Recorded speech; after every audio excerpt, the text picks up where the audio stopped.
에베소서 1장 15절에서 23절 우리 한 절씩 우리 교독하도록 하겠습니다. 이로 말미암아 주 예수 안에서 너희 믿음과 모든 성도를 향한 사랑을 나도 듣고 내가 기도할 때에 기억하며 너희로 말미암아 감사하기를 그치지 아니하고 우리 주 예수 그리스도의 하나님 영광의 아버지께서 지혜와 계시의 영을 너희에게 주사 하나님을 알게 하시고 너희 마음의 눈을 밝히사 그의 부르심의 소망이 무엇이며 성도 안에서 그 기업의 영광의 풍성함이 무엇이며 그의 힘의 위력으로 역사하심을 따라 믿는 우리에게 베푸신 능력의 지극히 크심이 어떠한 것을 너희로 알게 하시기를 구하노라. 그의 능력이 그리스도 안에서 역사하사 죽은 자들 가운데서 다시 살리시고 하늘에서 자기의 오른편에 앉히사 모든 통치와 권세와 능력과 주권과 이 세상뿐 아니라 오는 세상에 일컫는 모든 이름 위에 뛰어나게 하시고 또 만물을 그의 발 아래에 복종하게 하시고 그를 만물 위에 교회의 머리로 삼으셨느니라. 다 함께 읽겠습니다. 교회는 그의 몸이니 만물 안에서 만물을 충만하게 하시는 이의 충만함이니라. 아멘. 예.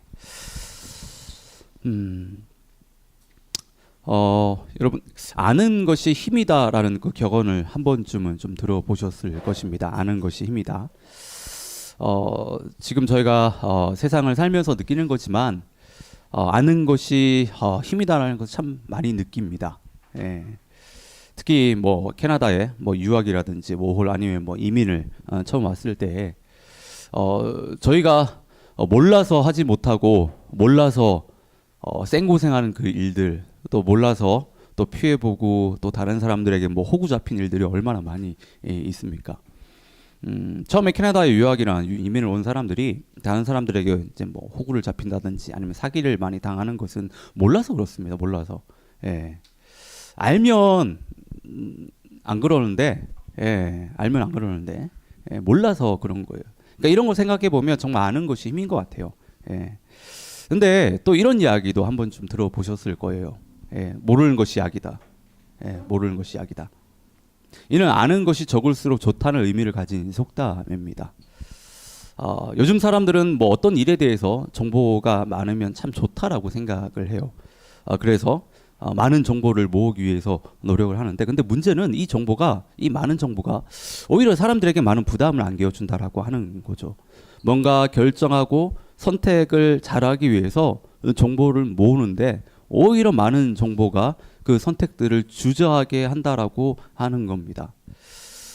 저희 어머니가 한국에서 어떤 약을 좀 저희한테 예전에 좀 사달라고 했습니다. 그래서 제가 그걸 좀 검색해봤더니 너무 좋은 거예요. 무릎에도 좋고 뭐 거의 뭐 만병통치약처럼 뭐 설명을 해놨더라고요. 근데 또 이렇게 좀 더 정보를 좀 더 찾아보니까 또 많이 먹으면 안 좋대. 그러니까요, 이걸 먹어야 될지 말아야 될지 어떻게 해야 될지 막 고민이 되는 거죠. 그러니까 오히려 많은 정보들이 우리가 뭔가를 할 때 이렇게 좀 주저하게 만든다라고 하는 겁니다. 예. 지금 이런 상반된 이야기를 말씀을 드렸는데 이렇게 상반된 속담 경언들이 존재한다는 것은 우리가 사는 이 세상이 그만큼 다양하고 복잡하다라는 것을 말해 주는 겁니다. 그러니까 우리가 어떤 상황에 대해서는 아는 것이 힘일 수 있고 또 다른 상황에서는 모르는 것이 약일 수 있습니다.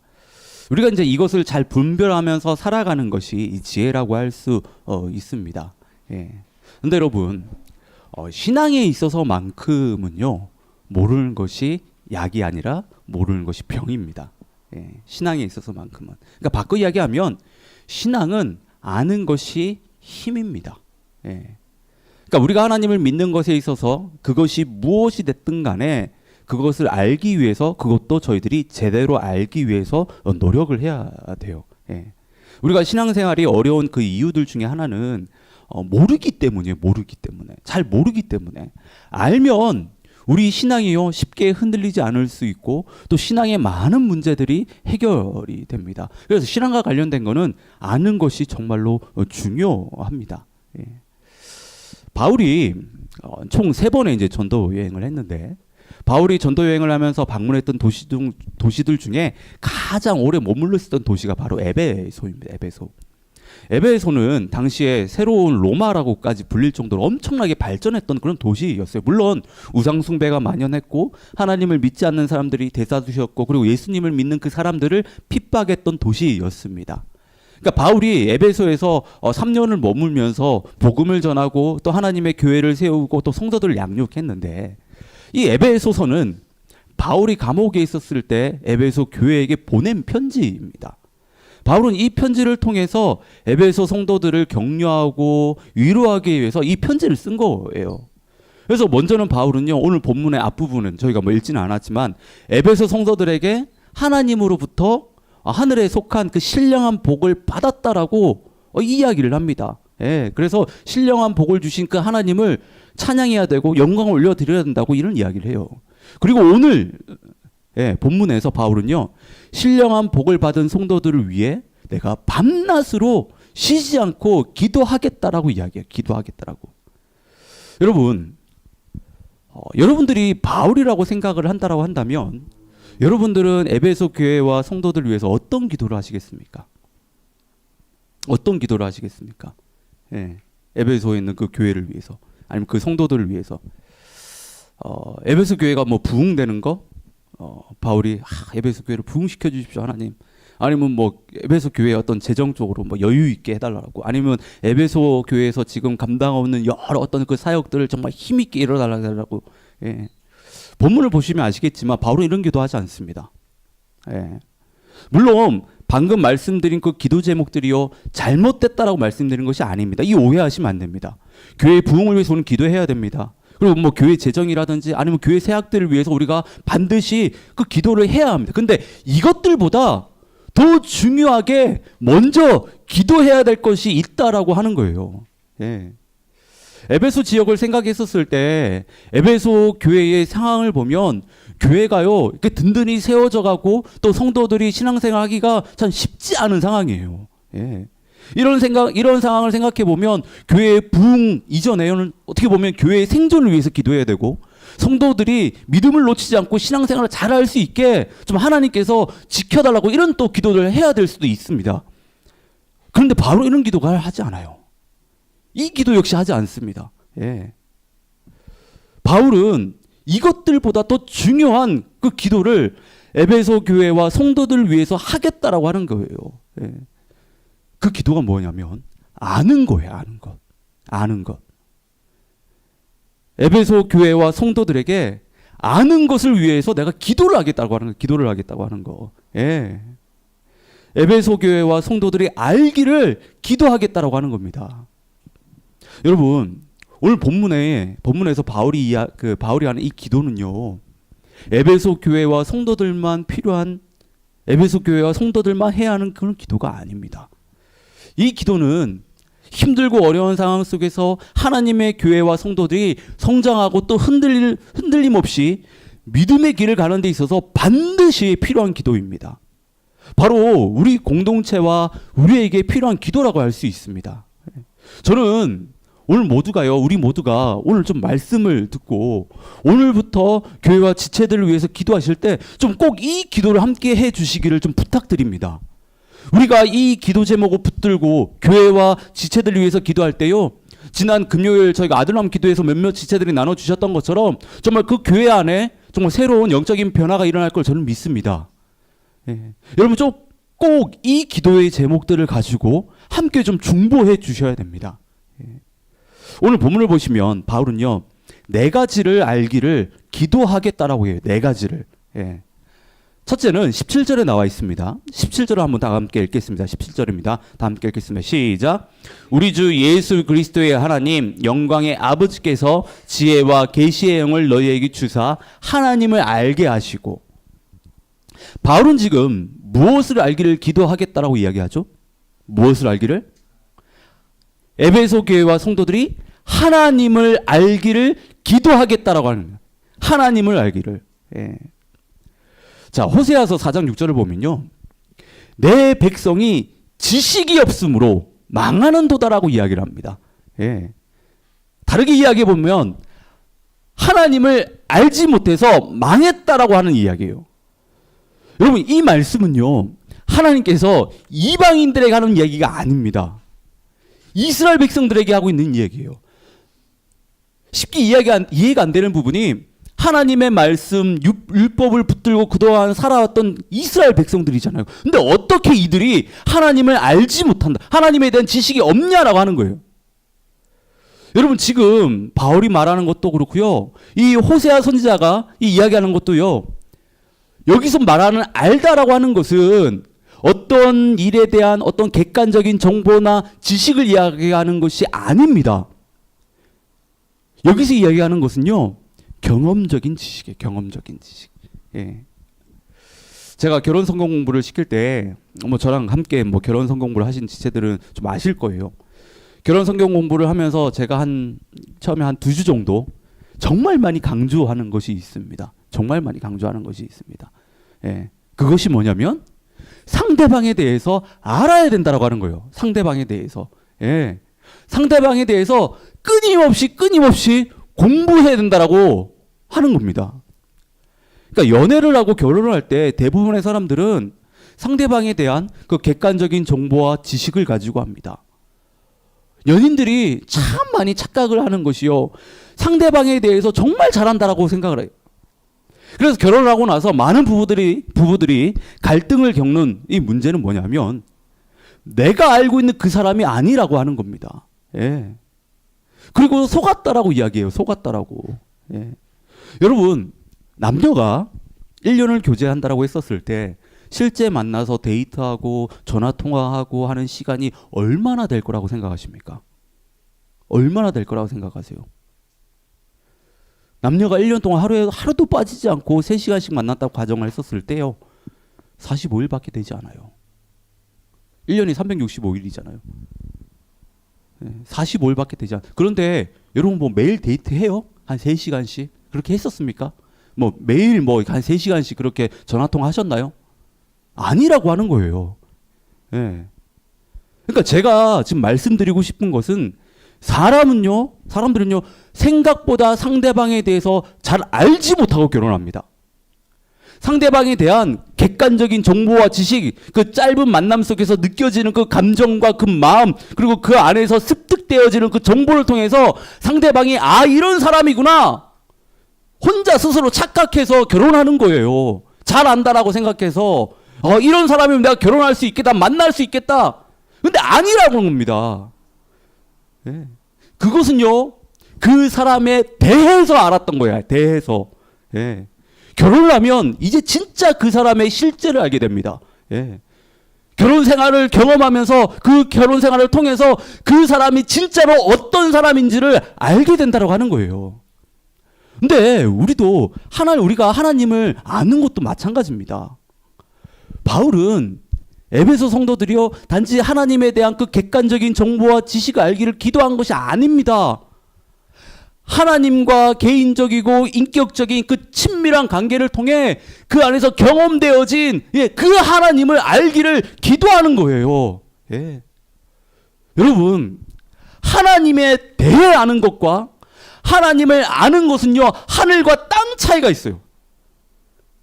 그런데 많은 사람들이 하나님에 대해 아는 것을, 정보와 지식을 통해 하나님에 대해 아는 것을요, 하나님을 잘 안다라고 생각을 합니다. 아니에요.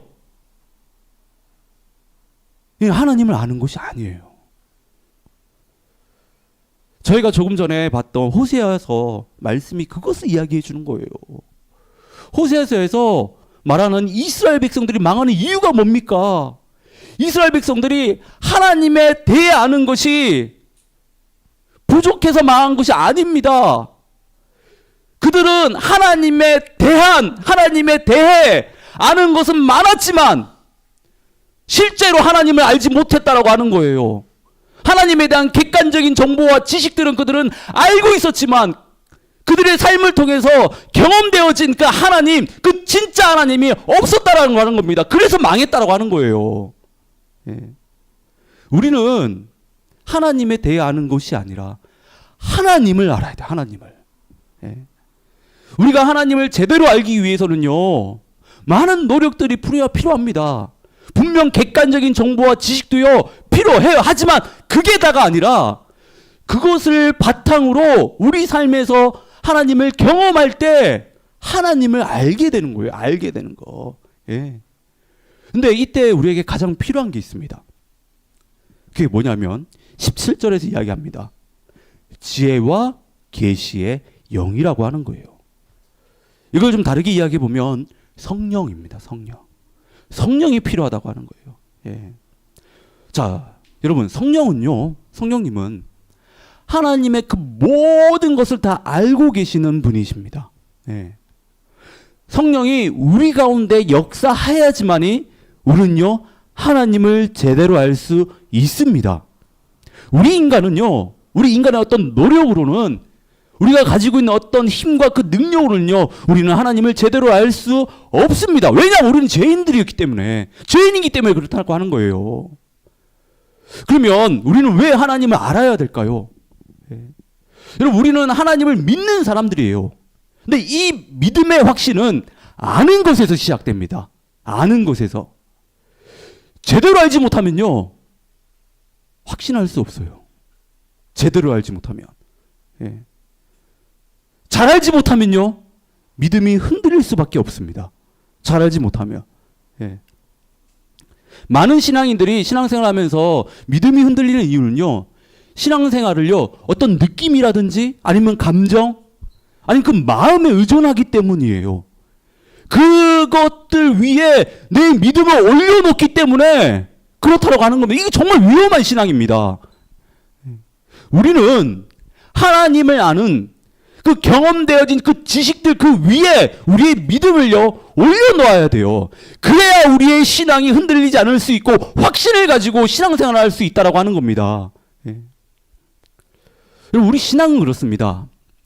신앙은 단지 하나님을 아는 것에서 또 끝나는 것이 아니라 그것이 우리 삶 가운데 실천되어질 때 비로소 우리의 신앙은요, 온전해지고 완전해집니다. 근데 참 안타깝게도 많은 신앙인들이, 예, 알기는 많이 알아요. 예. 객관적인 그 정보와 그 지식들 참 많이 주워 들어가지고, 예, 정말 많이 알고 있습니다. 근데 그것들을 삶 가운데 실천을 하지 못합니다. 예. 실천을 하지 못해요. 예. 신앙은요, 아는 것을 살아내는 것입니다. 그래야 더 확신할 수 있고 우리 신앙이 더욱더 풍성할 수가 있다라고 하는 거예요. 그러니까 이를 위해서 성령이 우리에게 필요해요. 예. 하나님을 아는 것뿐만 아니라 하나님을 아는 것을 실제 삶 속에서 살아내기 위해서는요, 성령이 우리를 이끄시고 도우셔야지만 우리가 그렇게 살아갈 수가 있습니다. 그래서 바울이 지금 이걸 위해 기도하겠다라고 하는 거예요. 에베소 교회와 에베소 성도들에게 하나님을 알기를 기도하겠다라고 하는 거예요. 기도하겠다라고 하는 거. 여러분, 우리도 이 기도를 놓치면 안 됩니다. 예. 우리 안에, 우리 공동체 안에 성령으로 충만해서요, 하나님을 제대로 알 수 있기를 우리가 늘 끊임없이 기도해야 된다라고 하는 겁니다. 예. 자, 바울이 기도한 두 번째는요, 18절에 나와 있는데 18절의 말씀을 우리 함께 보겠습니다. 다 함께 읽겠습니다. 시작. 너희 마음의 눈을 밝히사 그 기업의 영광의 풍성함이 무엇이며. 에베소서 교회와 성도들이 부르심의 소망을 알기 위해서 기도하겠다라고 해요. 예. 여러분, 하나님을 믿는 사람들은 다 부르심을 받았습니다. 예. 1차적인 부르심은요, 우리가 하나님의 자녀가 되는 부르심이에요. 예.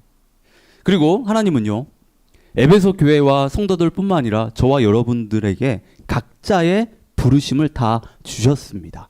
예. 이 부르심의 그 소망이라고 하는 것은 우리 각자의 부르심 안에 하나님께서 주신 소망이 있다라고 하는 겁니다. 그러니까 우리가 하나님의 부르심에 대해 그 합한 삶을 살기 위해서는요, 이 부르심의 소망을 정말 잘 아셔야 됩니다. 그래야 하나님께서 주신 그 부르심을요, 우리가 온전히 감당을 할 수가 있습니다. 이스라엘 백성들을 하나님께서 모세를 통해 이집트에서 탈출을 시키시는데, 하나님은 이스라엘 백성들에게 약속의 땅, 그러니까 가나안 땅을 주시기 위해서 이스라엘 백성들요, 탈출시키는 것, 그게 부르셨다라고 이야기할 수 있습니다. 근데 그 과정이 어떻습니까? 그 부르심을 받고 나아가는 과정이요, 쉽지가 않다라고 하는 거예요. 예. 그들은 바로 가나안 땅으로 들어가는 것이 아니라 광야 생활이라는 것을 거쳤습니다. 그 부르심을 하나 붙들고 나아가는데 그 일이 결코 쉽지 않다라고 하는 겁니다. 그래서 이스라엘 백성들은 그 중간에 몇 번이나 포기하고 어때요? 부르심을 포기하고 이집트로 돌아가려고 했다고 하는 겁니다. 예. 그리고 가나안 땅에 도착을 했었을 때 그들은 가나안 땅의 사람들을 보며 또 자신들의 모습을 봤었을 때 가나안 땅을 찾아 엄두를 내지 못했습니다. 예. 근데 우리도 그렇다고 하는 거예요. 분명 하나님의 부르심이라고 해서 그 일들을 감당하는데 어려운 일들을 만납니다. 힘든 일들을 만나게 돼요. 하나님이 우리 하늘동지 교회를 부르셨다라는 그 확신을 가지고 저희들이 함께 공동체를 세워나가는데 열심히 사역을 하는데 어려움을 만나게 된다고 하는 거예요. 쉽지가 않다라고 하는 거예요. 이럴 때 많은 사람들이 불평과 불만을 쏟아놓습니다. 예. 때로는 포기하고 돌아갑니다. 예. 여러분 이때 부르심의 소망이 무엇인지 알아야 돼요. 부르심의 소망이라는 것은 우리가 하나님께서 주신 그 부르심을 붙들고 나아갈 때 하나님의 뜻이 이루어질 거라고 하는 그런 확신이에요. 예. 이 확신이 있어야지만이 우리가 우리를 부르신 하나님의 그 부르심을요 온전히 감당할 수가 있습니다. 여러분 하나님께서는 우리 모두에게 부르심을 주셨어요. 우린 여러 삶의 자리에서 하나님의 부르심을 받고 살아갑니다. 그 부르심 안에는요 다 부르심의 소망들이 다 담겨 있다라고 하는 거예요. 부르심의 소망이 무엇인지를 알면 우리의 부르심을 통해 하나님이 하신 그 일, 하나님이 드러내실 그 뜻이 무엇인지를 알면 부르심을 감당하는 일이요 힘들고 어려워도 쉽게 포기하지 않습니다. 그래서 우리는 바울이 기도한 것처럼요 우리의 그 부르심의 소망을 알기를 기도해야 돼요. 기도해야 돼요. 예. 부르심을 붙들고 우리가 이 길을 갈 때 하나님께서 반드시 이것을 이루실 거란 그 확신을 가지고 나아가야 된다고 하는 겁니다. 그 일을 통해 하나님이 계획하신 그 뜻과 그 놀라운 일들을 이루실 것이라고 그런 마음을 가지고 그게 소망이에요. 그것을 가지고 나아가야 된다고 하는 겁니다. 바울이 지금 에베소에 있는 그 교회와 성도들에게 지금 이걸 위해서 기도하겠다라고 하는 거예요. 이걸 위해서. 예. 자, 세 번째로 바울이 기도한 것은 18절에 성도 안에서 기업의 영광의 풍성함이 무엇인지를 알기를 기도한 것이었습니다.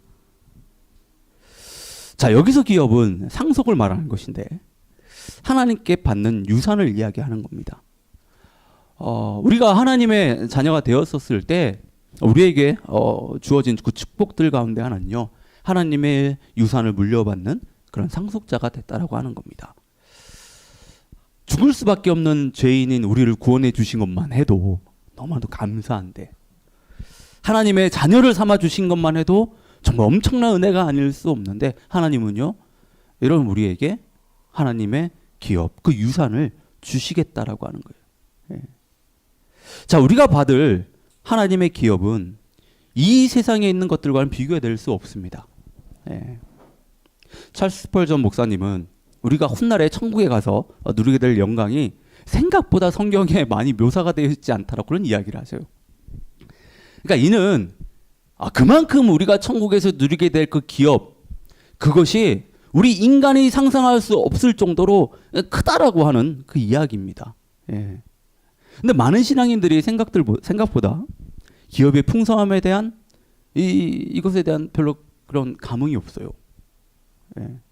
장차 미래에 우리가 받을 기업에 대해 하나님께서 주실 그 어떤 그 유산들에 대해서 별로 관심이 없어요.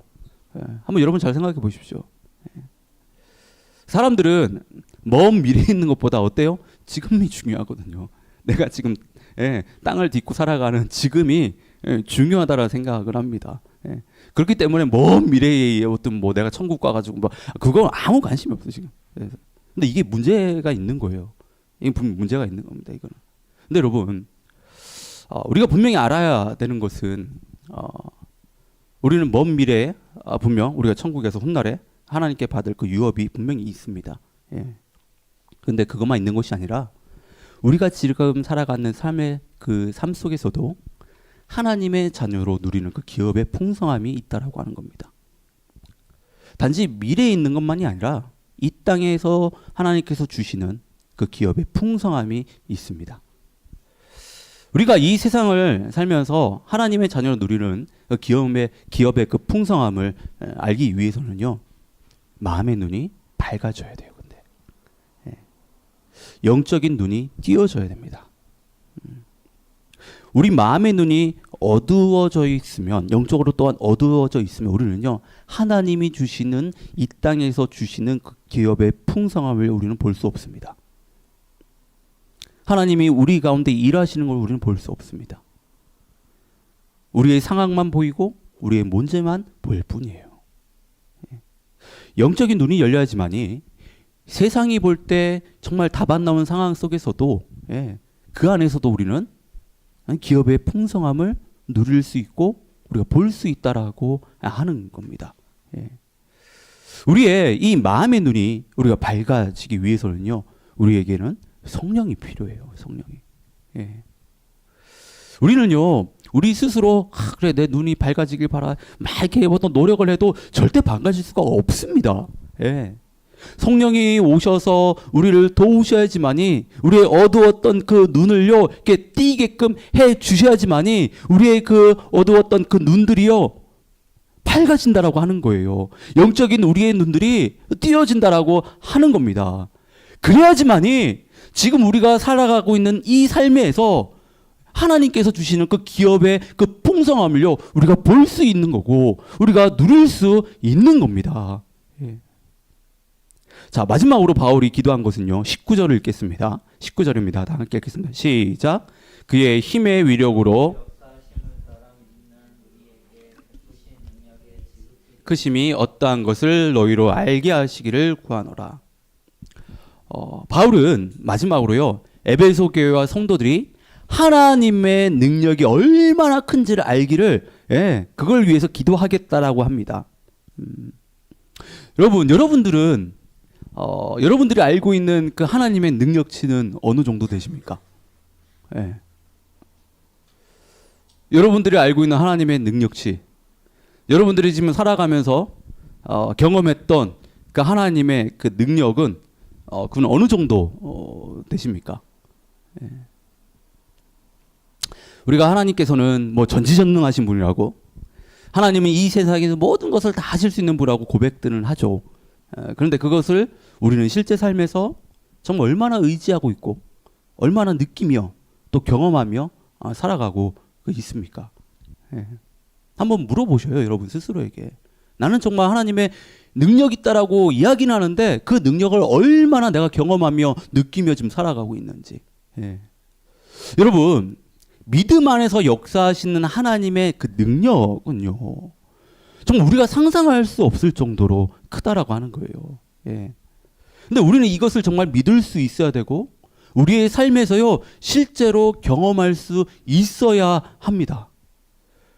바울이 지금 이것을 위해서 기도하겠다라고 하는 거예요. 기도하겠다라고 하는 거예요. 20절부터 보시면 하나님의 능력이 얼마나 큰지를 말하는데요. 한마디로 20절부터 쭉 내려오는 그 말씀이 무엇을 이야기하냐면 부활의 능력을 이야기하는 거예요. 부활의 능력. 여러분, 이 세상에서 가장 강력한 힘은요, 하나님을 제외한 이 세상에서 가장 강력한 그 힘은요, 죽음입니다. 죽음이에요. 그런데 하나님은 그 죽음의 힘을, 그 사망의 권세를 깨트리는 부활의 능력을 가지고 계시다라고 하는 겁니다. 인간을 포함해서요, 이 세상에 있는 모든 동식물들은 다 죽을 수밖에 없습니다. 죽음의 힘에 굴복할 수밖에 없어요. 하지만 하나님의 부활의 능력은 그 죽음의 능력을 삼킬 수 있다라고 하는 겁니다. 그 죽음의 힘을 깨트릴 수 있다라고 하는 겁니다. 그만큼 강력한 힘을, 그 능력을 하나님께서 가지고 계시다고 하는 거예요. 바울은 에베소 교회와 성도들이 이 하나님의 능력을 제대로 알기를 원했다라고 하는 거예요.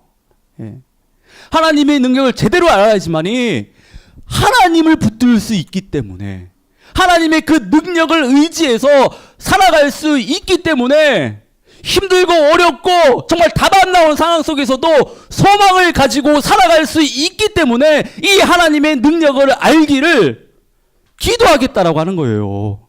기도한 것입니다. 예. 에베소는요, 앞에서 짧게 말씀드린 대로 정말 새로운 로마로 불릴 만큼 아주 발전한 도시였어요. 그런데 또 그만큼 영적으로 타락한 도시였습니다. 이 도시 안에는요, 세상의 힘들, 그 능력들이요, 마음껏 자랑되어지는 곳이었습니다. 얼마든지 하나님이 아니라 세상의 힘을, 능력을 의지하고 붙들 수 있는 곳이 바로 이 에베소였다고 하는 거예요. 여러분, 근데 우리도 그렇잖아요. 우리가 살고 있는 시대도 에베소와 다르지 않습니다. 능력이라고 할 만한 것들이 얼마나 많이 우리 가운데 자랑되어지고 있습니까? 우리가 하나님의 능력이 얼마나 큰지를 모르면요, 우리는 세상에서 자랑하는 그 능력이 있다라고 하는 그 돈과 그 권력과 외모와 건강과 이런 것들을 얼마든지 붙들 수 있고 의지하며 우리가 살아갈 수 있다라고 하는 겁니다. 여러분, 하나님의 능력은요, 세상에서 말하는 능력과 비교가 되지 않습니다. 그만큼 크고 놀랍다라고 하는 거예요. 여러분 정말 믿으십니까? 정말 여러분들이 이 하나님의 능력을 여러분 삶 가운데 정말 경험되어지기를 정말 바라십니까? 바울이 이걸 위해 지금 기도하겠다라고 하는 거예요. 에베소 교회와 성도들이 이 크신 하나님의 능력, 사망 권세를 깨트리는 그 부활의 그 능력을 알기를 기도하겠다라고 하는 겁니다. 지금까지 바울이 에베소 교회의 성도들을 위해서 기도한 4가지에 대해서 저희들이 지금 살펴봤습니다. 여러분, 바울은 에베소 교회와 성도들을 위해 하나님을 알게 하기 위해서, 부르심의 소망을 알게 하기 위해서, 기업의 영광과 그 풍성함을 알게 하기 위해서, 하나님의 능력이 얼마나 크고 놀라운지를 알게 하기 위해서 기도하겠다라고 해요. 기도하겠다라고. 예. 여러분들, 이 기도는요, 에베소 교회만 필요한 기도가 아닙니다. 에베소에서 그때 생활했던 성도들만 필요했던 교회 그 기도가 아닙니다. 지금 우리 공동체에도, 지금 우리에게도 필요한 기도예요. 해야 하는 기도입니다. 예. 정말 마음을 모아서 우리가 붙들고 기도해야 될 것들이에요. 예. 여러분, 왜 바울은 이 기도를 하라고 했을까요? 하겠다라고 했을까요? 예. 교회가 하나님의 은혜 안에서 더욱더 성장하길 바랬기 때문에. 에베소에 있는 그 교인들이 하나님의 은혜 안에서 힘들고 어려운 그런 상황이지만, 예, 그 안에서 믿음 잃지 않고 살아가기를 바랬기 때문에, 하나님께서 주시는 그 부르심과 그 소망들을 붙들고 살아가기를 원했기 때문에, 그렇기 때문에 이 기도를 한 겁니다. 예. 여러분, 우리도 저희가 하나님의 은혜 안에서 정말 저희 교회가 더욱더 성장하길 원하지 않습니까? 새로운 변화를 저희가 좀 도모하지 않습니까? 그리고 우리 신앙도 주어진 그 삶에서 정말로 좀 온전한 신앙인답게 저희가 살아가기를 원잖아요. 그렇다고 한다면 여러분, 이 기도가 우리에게 필요합니다.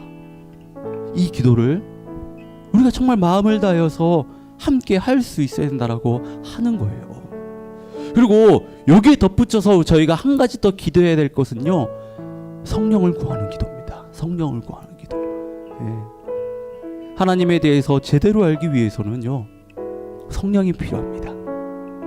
우리의 믿음의 눈이 열리기 위해서는 성령이 필요합니다. 성령이 우리와 함께 하셔서 우리를 도우시고 우리의 삶을 이끌어 나가실 때, 예, 그때 우리는 하나님에 대해서 알 수 있고, 하나님을 알 수 있고, 그리고 우리의 믿음의 눈이 뜨이게 된다라고 하는 거예요. 여러분, 이 기도 역시 저희가 놓치면 안 됩니다. 이 기도 역시 저희들이 정말 간절히 구해야 된다라고 하는 겁니다. 예. 바라기는요, 정말 오늘 좀 기점으로 해서 저희들이 좀 한 마음으로 저희가 공동체와 또 지체들을 위해서 기도할 때 이걸 놓고 좀 함께 좀 기도했으면 좋겠습니다. 그리고 저희가 정말 이것을 가지고 정말 힘있게 붙들고 기도할 때 저희들의 그 공동체 안에 어떤 변화들이 일어날지 좀 그런 걸 기대하면서 또 그렇게 하실까 하나님을 저희가 신뢰하면서 좀 그렇게 기도할 수 있기를 진심으로 축원합니다.